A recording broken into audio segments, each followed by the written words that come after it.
عراق وڵاتê birîndar got bi salan di nav xwînê de digevize, dest ji hêviyê xwe bernidaye, bi destê hunermend nivîskar behremendê xwe biringekî ciwan tîne ber çavan.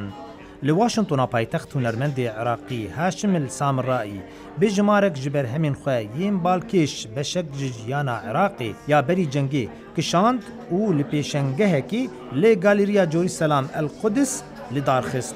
Goj kevalên wî bihna kolan, ciya û deştên Iraqê dihatin.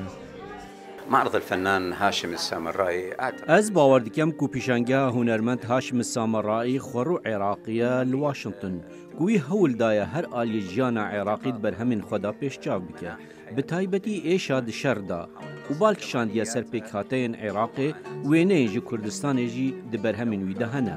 هاشم بخوا نکاری بو وره پیشنگه جبر روشا عراقی لی بلی توماس جیمز ریوبر و دامزینر سازیا درازیل گروپ آماده بو گو با آلیکاریا وی و هلمتین وی اف پیشنگه لدار کد.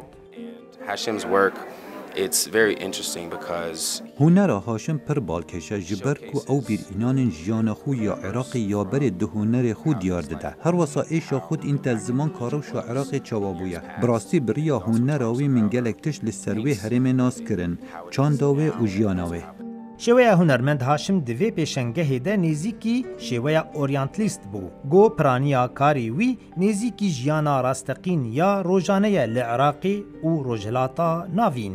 Bi rengên xwe yê germ û rengareng. We're very, very happy to have an unusual exhibition. Em gelek keyfxweşin ku pêşengehek taybet ji ber hemên Haşim el Samirayî heye. Ev 25 sala karê hunerê li Bexda dike. Hunera wî pitir bi şêweya oryantalist hatiye afrandin. Ku bi zîrekî jiyana rasteqîneya Iraqê aniye serkevalê.